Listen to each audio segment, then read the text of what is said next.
네, 여러분 안녕하세요. 이른 새벽 3시에 월드뱅크 세계은행의 경제전망 보고서가 발표됐습니다. 또 여러분들과 즉시 분석해서 여러분께 월드뱅크는 어떻게 세계 경제를 전망했는지 말씀 드리기로 약속을 했고, 저도 이른 새벽에 지금 좀 전에 일어나서 목소리가 좀 많이 잠겨 있지만 그래도 힘내서 즉시 분석해 드릴 수 있도록 하겠습니다. 바로 가도록 하겠습니다. 보시는 것처럼 월드뱅크 경제전망 보고서가 방금 발표됐습니다. 새벽 3시에 발표됐습니다. 이 보고서는 참고로 매년 2번 발간됩니다. 1월에 발간이 되고 6월에 발간이 됩니다. 그러면 지난 24년 6월 전망과 또 지금 1월 전망 약 6개월 만에 전망이 발표된 거고요. 저도 6개월 만에 전망이니까 저도 많이 기다렸었습니다만 이 전망 말씀드리고, 제가 25년 경제 전망서에 말씀드렸었던 월드뱅크의 기존 전망치 그것과 어떤 변화가 있는지도 또 말씀드려보도록 하겠습니다. 자, 일단 월드뱅크는 세계 경제를 보시는 것처럼 저성장 고착화되고 있다 이렇게 전망을 했습니다. 세계 경제의 평년 성장률이 약 3.4% 수준이라고 한다면 그 평년 성장률을 소폭 밑도는 그런 경제가 계속 지속되고 있는 겁니다. 보시는 것처럼 2022년에도 3년에도 4년에도 5년에도 말이죠. 계속 저성장 고착화되고 있는 겁니다. 강조를 한다면 2020년 팬데믹 경제 위기와 같은 경제 위기를 2025년 상정하는 것이 아니라 재작년에도 어려웠고 작년에도 어려웠는데 또 올해도 어렵겠구나, 이렇게 저성장 고착화로 전망을 하고 있다. 이렇게 팬데믹 경제 위기 때와는 다른 저성장 고착화로 전망하고 있다. 다시 한번 강조하겠습니다. 근데 월드뱅크뿐만 아니라 세계 주요 국제기구들은 어떻게 전망하는지 조금 있다가 비교해서 말씀드리겠습니다만, 일단 조금 구체적으로 월드뱅크는 어떻게 전망하냐면 2023년, 4년, 5년 2.7% 성장을 유지한다, 이렇게 전망합니다. 2025년이 특히 24년에 비해서 유독 어렵다 이렇게 전망하는 것은 아니고 그냥 저성장 국면에 맴돈다, 이런 전망이라고 볼 수 있겠습니다. 그런데 기존 성장률 2010년대 성장률이 3.1%였다면 확실히 저성장 고착화되어 버린다라는 전망은 유사한 것 같습니다. 주요 선진국 경제도 그러하고 신흥국 경제도 그러하고, 과거와 같은 2%대 성장은 어렵고 1%대로 내려오고, 선진국들이 이 선진국에는 미국도 포함되지만 유로피언 국가들 또 일본, 한국도 포함되기 때문에 1%대 성장을 이제 토털리티로 봤을 때 그렇게 저성장 고착화된다라는 것입니다. 자, 신흥개도국들 같은 경우 2010년대 그래도 5%대 성장을 유지했었는데 아예 4%대 초반으로 하향 안정화된다라는 그런 전망이라고 볼 수 있겠습니다. 자, 앞에 말씀드렸던 것처럼 비교적으로 OECD와 IMF는 어떤 전망을 하는지를 말씀드린다면, OECD 같은 경우도 지난달에 보고서가 나왔었죠. 역시 평년 성장률이 대략 한 3.67% 정도 된다라고 한다면 세계 경제가 2020년에 팬데믹 경제 위기 왔다면 이후 저성장 고착화의 레벨로 진입했다라고 OECD도 전망하고 있습니다. 그러니까 작년에도 어려웠고 재작년에도 어려웠는데 그 수준의 성장률을 유지한다라는 전망입니다. 하나 더 비교한다면 IMF죠. IMF의 경제 전망도 2020년 팬데믹 경제 위기 왔었고, 그리고 세계 경제는 저성장 고착화 돼버려서, 역시 3.3, 3.2, 3.2 이렇게 저성장 고착화 돼버리는 흐름으로 전망하고 있는 겁니다. 조금씩 제가 목이 풀리네요. 네. 낮에 들으시는 분께는 좀 제 목소리가 답답하게 들릴까봐 죄송스러운 말씀드려야 될 것 같습니다. 아마 한 5분 정도 이야기하다 보면 제 목소리도 좀 트이고 할 것 같습니다. 자, 이 IMF의 경제전망 보고서에서처럼, 세계 경제가 월드뱅크로 보나, OECD도 보나, 공신력 있는 국제기구들이 하나의 목소리를 내고 있죠. 저성장 고착화되고 있다. 사실 제 2025년 경제전망에서도 2025년 세계 경제의 흐름을 한마디로 저성장 고착화라고 한다. 경제위기나 대공황이나 그런 경제적 충격이 오는 것이 아니라 저성장 고착화로 전망하고 있다. 라고 의견을 드려보도록 하겠습니다. 아마 여러분들이 일부 어떤 특정 전문가, 어떤 특정 유튜브를 보고 마치 경제위기 올 것처럼 이렇게 오해를 하시거나 그렇게 이렇게 뒤틀려 계시다, 이렇게 바이어스 되어 계시다라고 한다면, 여러분들이 직접 경제를 연구하고 직접 전망하시는 게 아니라고 한다면, 누군가의 이야기에 의존한다라고 한다면, 만약에, 그렇다면 누구의 말을 들을 것인가? 저는 국제기구의 전망을 평균해서 그 흐름이 거의 세계경제 스탠스의 적절한 흐름이라고 가정하는 것이 어떨까? 조심스럽게 그렇게 의견을 좀 말씀드려 봅니다. 또 추가적으로 말씀드리면 1월 17일 지금은 이제 새벽 아침이지만 밤 11시 반에 17일이 거의 끝나가는 18일로 넘어가기 직전에 IMF의 경제전망 보고서도 발표됩니다. 역시 그 부분도 제가 즉시 분석을 해드리겠습니다만 세계 경제의 흐름이 이렇게 저성장 고착화되고 있다라는 그 큰 틀에서의 전망에는 큰 변화가 없을 것이다라고 다시 한번 강조하도록 하겠습니다. 자, 그러면 그때 IMF 전망을 참조하시도록 하겠고, 일단 세계 경제의 흐름을 국제기구들의 전망을 기초해서 어떤 식으로 나는 세계 경제의 흐름, 경기 판단을 할 것인지, 경기 판단이 경제 위기 올 것이다, 대공황 올 것이다 라고 가정했을 때의 나의 의사결정과 저성장 고착화될 것이다 라고 가정했을 때의 나의 의사결정, 그 의사결정은 기업 경영 의사결정이나 혹은 투자 의사결정이나 다 마찬가지죠. 그 모든 의사결정에 영향을 미칠 것이기 때문에 어떻게 세계 경제의 흐름을 가정할 것인지. 그러니까 어렵다라는 얘기와 경제 위기와는 다른 얘기예요. 올해 어려워요. 작년에도 어려웠죠. 근데 어렵다는 얘기를 가지고 경제 위기라고 가정할 수는 없는 것이다. 이렇게 다시 한번 시스템적으로 붕괴가 되는 것은 그런 것과는 다른 것이다. 다시 한번 강조하겠습니다. 그래서 제가 25년 경제전망서에서도 이런 표가 제시되어 있죠. 거의 끝자락입니다. 전망서 마지막 챕터 4에서 이 그래프가 있는데 그때보다 살짝 업데이트 됐는데 큰 틀에서 차이가 없습니다. 다만 제가 하나 책에도 명시를 해드렸습니다만 이 전망치를 그대로 비교하면 안 된다. 아마도 이 2.7% 전망을 가지고 기사가 잘못 나갔거나 또 몇몇 전문가들이 세계 경제 2.7%래. IMF는 3.2라고 했는데 OECD는 3.3%라고 했는데 이렇게 비교하면 안 된다라고 제가 제시를 했었죠. 242페이지 2025년 경제전망서 242페이지를 보시면 뭐라고 썼냐면 IMF와 OECD는 세계 GDP를 추계할 때 구매력 평가 기준을 사용한다. 세계은행 월드뱅크는 시장 환율 기준을 사용한다. 그러니까 이 성장률의 의미가 다소 다른 거예요. 제가 구체적으로는 말씀드리지는 않겠습니다. 어쨌든 구매력 평가 기준의 성장률 추이를 추계하는 IMF와 OECD의 이 3.2, 3.3%의 성장률의 전망과 2.7%를 맞바로 비교하시면 안 된다.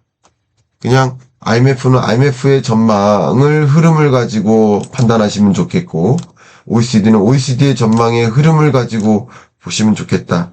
월드뱅크는 역시 월드뱅크 전망의 기초에서 기존 22년, 23년 어떤 흐름인지를 좀 비교하시면 좋겠다. 이렇게 강조하도록 하겠습니다.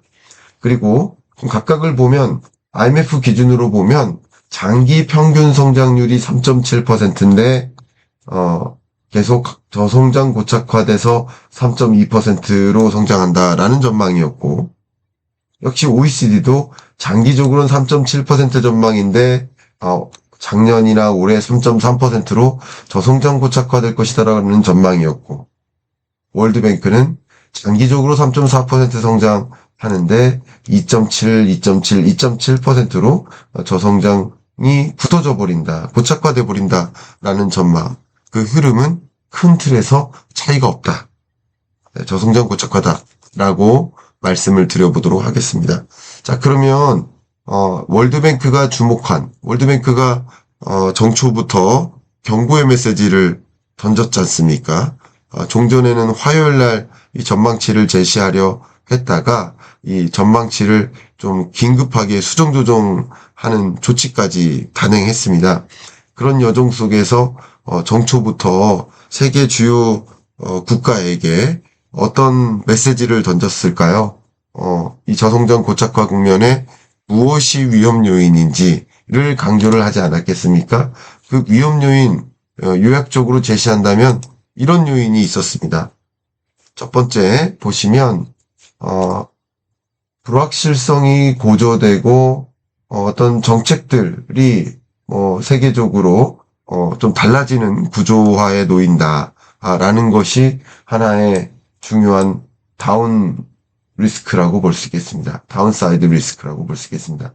또 무역 프래그멘테이션, 트레이드 프래그멘테이션, 뒤틀림이 있고 분절화가 되는 교역량의 증가세가 둔화되는 이런 흐름이 있다.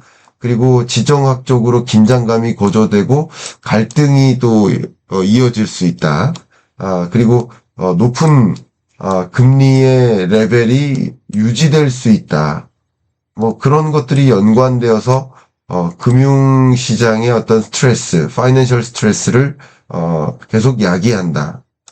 역시 기후변화 문제, 그것으로 인한 어떤 디제스터, 어떤 재앙들이 여전히 상존할 수 있다. 역시 어떤 지역에선 홍수, 어떤 지역에선 가뭄, 또 어떤 지역에서는 이것으로 인한 농작물 피해, 이런 것들이 또 경제적인 하방 압력으로 존재할 수 있다. 이런 6가지 리스크 요인을 좀 강조했습니다. 다만 리스크 요인만 있는 게 아니라 but some upside risk too 라고 표현했죠. 이 2가지 업사이드 리스크도 있다. 보시면 faster monetary easing with lower inflation, 물가 상승률이 좀 둔화되는 가운데 적극적으로 금리를 인하하는 그런 움직임이 있는 국가들을 중심으로는 그게 경기 상방 압력으로 작용할 수도 있다. 근데 리스크라는 표현을 쓴 것은 그렇게 될 수도 있고, 이 인플레이션이 잘 잡히지 않게 전개된다면 그렇지 않을 수도 있다라는 것이죠. 어쨌든 기본적으로는 긍정적인 요인, 통화정책 기조를 점진적으로 전환하는 피벗의 시대라고 제가 강조했죠. 그것이 역시 상방 요인이 되긴 한다. 그리고 stronger than expected growth in major economies. 그러니까 세계 주요국들에서, 이게 주요국들이에요. 주요국들이라면 주로 미국이라든가 이런 선진국들을 중심으로 기대했던 것 이상의 좀 강한 회복력을 좀 보일 수 있다라는 거. 근데 이 이면에는 어떤 배경 지식이라고 할까요?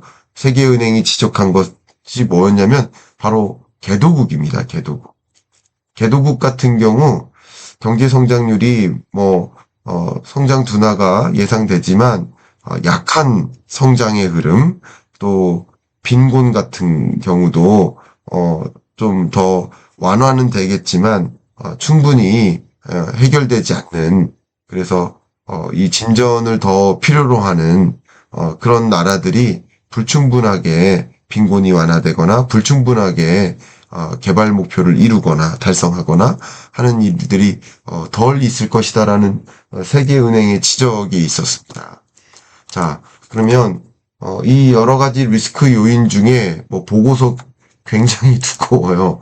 250페이지입니다. 제가 일어나자마자 한 30분 동안 쭉 전체를 들여다봤는데 그 중에서 좀 강조할 법한, 특히 월드뱅크는 어떤 부정적 요인을 집중적으로 강조하고 있는지 그 부분을 좀 설명드려보고자 합니다. 그래서 두 가지 리스크 요인을 한번 설명드려보고자 하는데 앞에 말씀드렸던 것 중에 첫 번째는 distorting trade, distorting이라는 표현을 썼어요.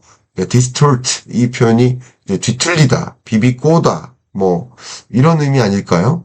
그러니까 트레이드가 좀 꼬여진다, 엇박자가 난다. 구체적인 이유는 트레이드 프래그멘테이션, 세계가 분절화되듯이 해서 교역이 좀 둔화될 수 있다라는 표현인데, 보시면 Trade Distorting Policy Measures 보시면 세계 주요국들이 온라인 동맹되어 있는 국가도 있고 비동맹 국가들도 있는데, 어쨌든 여하 간에 기본적으로 세계 주요국들이 서로 보호무역 조치들을 또 만들어서 지금 좀 보호무역 조치가 좀 극단적으로 많아지는 그런 국면이었다. 제가 25년 경제전망서에서 이런 현상을 극단적 보호무역주의의 시대라고 표현했죠. 역시 그런 흐름이 전개되고 있었던 터에 25년의 교역 증가율은 보시는 것처럼 2010년대의 평균 교역 증가율이 4.5%였다면 24년, 25년, 26년 그것보다 훨씬 못 미치는 교역 증가율이 유지될 것이다 라는 전망입니다. 그러니까 이게 결국 세계 주요 국들이 또 동맹국들이든 비동맹국가이든 세계 주요국들이 서로 간에 보호무역 조치를 단행하고 또 다른 국가다 보호무역 조치를 단행하고 이런 움직임을 계속 가져오고 있기 때문에 이 교역이 이제 둔화되는, 그러면 상대적으로 교역 의존도가 높은 신흥국들이죠. 그러니까 선진국들은 다소 소비 중심 국가라고 볼 수 있고 내수 중심이라고 본다면 신흥국들은 대외 의존도가 높은 성향을 좀 많이 갖고 있죠. 우리나라는 유독 무역 의존도가 높은 나라인데 이 교역량이 둔화되는 가운데 내수 중심의 어떤 경제의 구조가 형성되어 있지 않은 국가들은, 이 무역 의존도가 높은 나라들은 더 저성장 고착화될 수 있겠죠. 이것은 우리 한국 경제에 상당한 함의를 준다라고 저는 생각을 합니다. 나아가서 2025년 들어서 세계 어떤 무역정책이라는 관점에서, 경제정책이라는 관점에서 불확실성이 분명히 존재할 것이고 그 불확실성의 레벨이 그 10% 정도 상승한다라고 가정했을 때 그것이 경제 성장률에는 어떤 영향을 주나, 당연히 부정적인 영향을 주겠죠. 보시는 것처럼 0.1%포인트의 하향 조정을 가져오겠죠. 그러니까 세계 경제의 어떤 무역 불확실성, 경제 정책의 불확실성, 이런 것들이 부정적으로 작용한다면 앞에 말씀드렸던 2.7%가 아니라 2.6%로 내려올 수 있다. 그리고 신흥개도국들, 여기 이 EMDE가 Emerging Market and Developing Economies, 신흥개도국을 뜻하고, 여기 보시면 중국을 제외한 신흥개도국들을 지금 계산해 본 겁니다. 이 경우 마이너스 0.2%포인트의 성장률 둔화를 야기할 수 있다라는 의미를 보이고 있는 겁니다. 특히 강조한 것이 전 이게 하이라이트인 것 같습니다. 미국이 관세를 끌어올리는 10% 포인트의 관세 인상을 적용했을 때 세계 경제 혹은 신흥국 경제에 어떤 충격을 가져다 줄까?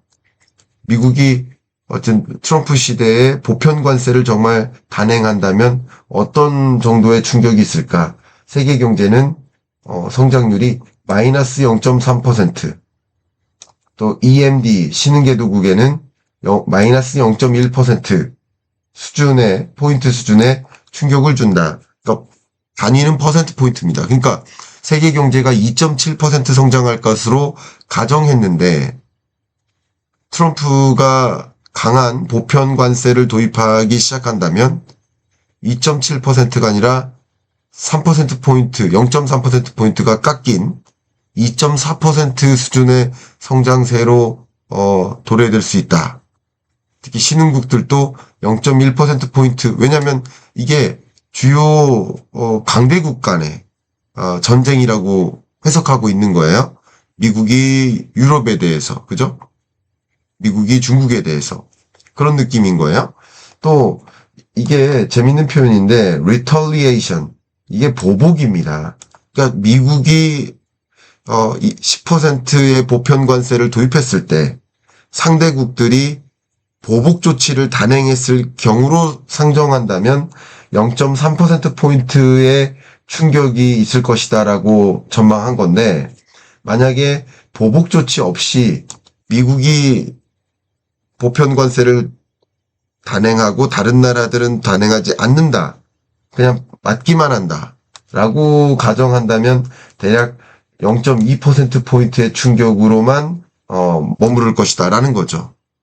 이런 것들이 정말 세계 교역을 디스톨팅, 이렇게 회방을 놓듯이 꼬이게 만드는 그런 일이 있을 것이다. 가뜩이나 세계 교역이 둔화되고 하는 흐름 속에서 트럼프의 강한 무역정책 불확실성이 작용될 경우 세계 경제를 좀 뒤틀리게 만들 수 있겠다라는 그런 전망을 했습니다. 이게 월드뱅크가 강조한 세계 경제에 던진 어떤 경고의 메시지이겠다라고 좀 해석을 해보겠습니다. 그 밖에 두 가지 요인을 좀 강조하고자 하는데요. 하나가 가볍게 스티키 인플레이션이에요. 물가 상승률이 둔화되긴 할 것이다. 다만 25년 들어서 이게 베리에이션이 이렇게 높다는 뜻이에요. 예를 들어서 국제 유가가 급등한다든가 지정학적으로 긴장감이 고조된다든가 하면 국제 유가나 원자재 가격이 다시 치솟을 수 있기 때문에 이렇게도 갈 수 있고 이렇게도 갈 수 있지만 평균적으로는 이렇게 검정색과 같은 흐름이다라는 거예요.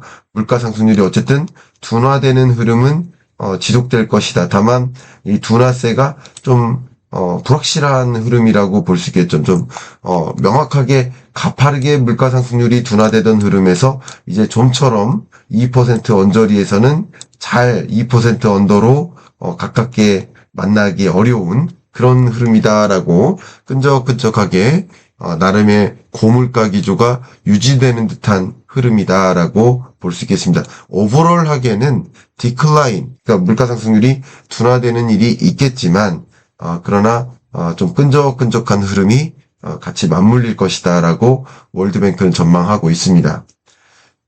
특히 각국의 목표 물가가 있잖아요. 세계 각국은 목표 물가 제도 하에 있어요. 그러면 우리나라는 2%라는 목표 물가가 있는데 목표 물가가 2%인데 실제 25년 물가 상승률이 예를 들어서 2.3%다 연간. 그러면 0.3%포인트만큼의 above, 이 목표 물가를 상회하는 수준이 있을 수 있잖아요. 바로 이겁니다. above the target.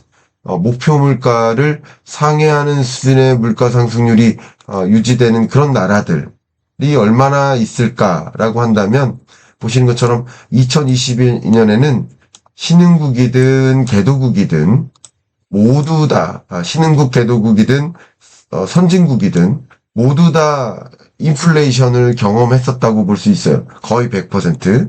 근데 인플레이션을 경험하는 나라가 점차 이제 물가가 잡혀가는 거죠. 그죠?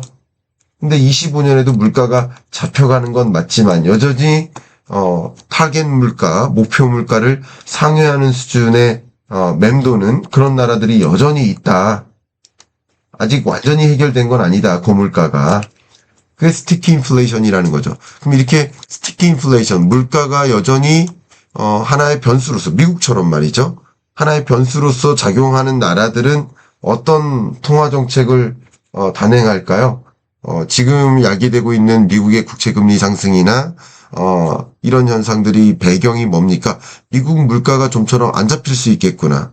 미국 경제가 너무 견조하고 고용시장이 너무 탄탄해서 물가 안정세가 더디게 흘러가는구나.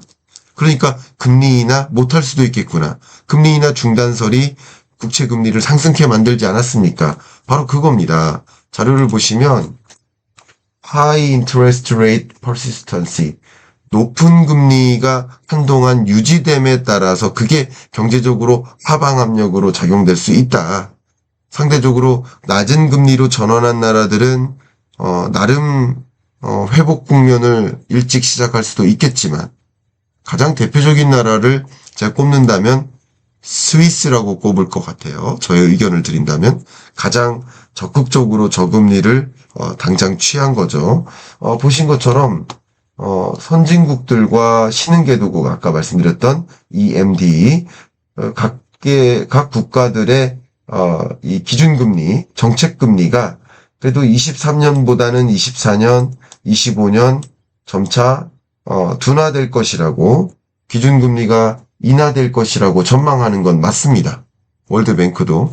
다만 2010년대에 차용했었던 이 선진국의 정책금리가 평균 0.6%였는데 그 0.6%를 여전히 상회하는 수준의 금리를 운용하는 것이다.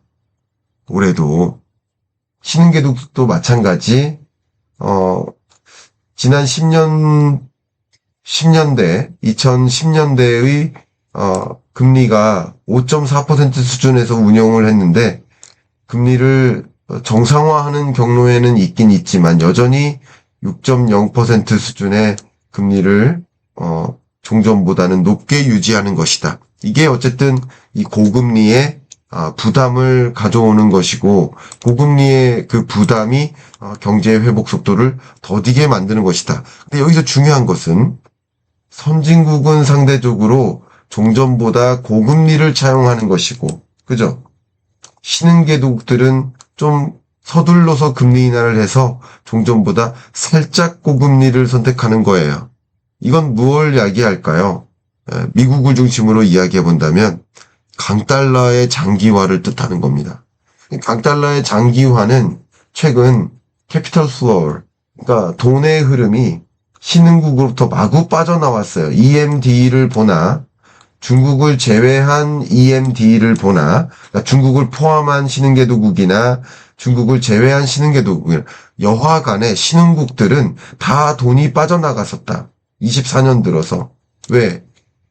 미국의 고금리와 강달러로 인해서 최근 또 국채금리도 또 상승하고 있죠. 이런 것들이 강달러를 이야기하고 세계 투자자들이 달러 자산을 선호하게 만들죠. 미국 주식을 투자하고 미국 채권에 투자하고 이런 움직임을 만들죠. 그러니까 이런 것들이 신흥국들을 더 어렵게 만들고, 특히 미국 같은 경우 미국으로의 돈의 이동이 있으니까 미국 경제는 나홀로 견조하게 골디락스를 좀 유지할 수 있게 만든다라는 월드뱅크의 경고의 메시지입니다. 여기서 또 한 가지 걱정은 아무래도 이 고금리를 오랫동안 유지하는 가운데 그래도 신흥국, AE는 Advanced Economies, 선진국입니다. 선진국들은 그래도 Non-Performing Loans, 그러니까 부실채권입니다. 이 부실채권 비중이 줄어들고 신흥개도국들도 전반적으로 줄어들지만, 특히 어떤 나라? Low Income Countries, LICs. 이게 Low Income, 저소득 국가입니다. 저소득 국가의 경우에는 Non-Performing Loans, 부실채권 비율이 계속 늘어나고 있는 구조이고, 이것이 특히 LIC 저소득 국가를 중심으로 자금이 많이 빠져나와서 사실 저소득 국가나 신흥개도국이 높은 성장세를 유지하니까 그런 나라들로 더 많은 자금이 쏠려왔었는데 이제 이 강달러의 흐름 때문에 모든 돈의 이동이 선진국, 특히 미국으로 쏠리게 만들어서 특히 누가 힘들다? 저소득 국가가 힘들다. 신흥국 중에서도 저소득 국가가 굉장히 불안하게 금융 불안이 야기될 수 있다라는 것을 전망한 것입니다. 그러니까 월드뱅크가 세계 경제를 좀 전망할 때 있어서 저성장 고착화를 전망하고 있고 뭐 성장률 면에서는 작년이나 올해나 비슷하게 전망을 하고 있습니다만 그 안에서 이 저소득 국가를 중심으로 위험 요인이 상당 부분 상존하고 미국의 강한 이 무역과 관련된 교육에 관한 정책의 드라이브가 또 세계 경제를 위협시킬 수 있다라고 월드뱅크는 경고하고 있습니다. 이런 경고의 메시지를 바탕으로 세계 경제를 좀 여러분들도 어떻게 조망할 것인지 또 우리나라는 어떤 식으로 이런 세계 경제의 후폭풍을 잘 피해 나갈 것인지 위험 요인들을 우회할 것인지 이런 생각들을 좀 하시는데 도움이 되기를 좀 바라는 마음입니다. 시작할 때는 목이 많이 잠겨 있었는데 아직도 뭐 목이 완전히 풀린 건 아니지만 그래도 지금 목소리가 좀 돌아온 것 같습니다. 이 홍보 말씀까지 드리고 한숨 자러 좀 들어가도록 하겠습니다만 제가 이미 여러 번 공지해드린 것처럼 오피셜 클럽을 런칭했어요. 제가 경제하숙집, 경제기숙사라는 닉네임을 만들었는데요. 저와 함께 세계 경제의 흐름을 조망하는 동행을 했으면 좋겠다라고 의견을 드리고요. 매일 제가 여러분들께 메시지도 드리고 또 매주 줌 수업으로 또 경제의 기본을 좀 닦는 그런 수업도 해드리고 매월 또 온오프 병행으로 직접 만나기도 하는 그런 특강도 진행을 하려 합니다. 그런 과정에서 여러분이 경제 지식을 좀 충분히 쌓고 경기 판단 올바르게 하실 수 있도록 도움을 드려보고자 합니다. 관심 있으신 분은 제가 상단에 고정 댓글로 안내를 해드릴 테니까 확인해 주시기를 바라고 함께 동행해 주시기를 또 부탁드리도록 하겠습니다. 이상 오늘 마무리하고요. 저는 이제 좀 한숨 자려고 하는데 여러분은 하루를 이제 시작할 것 같습니다. 행복하게 하루 시작하시길 바라면서 이만 마무리하도록 하겠습니다. 감사합니다.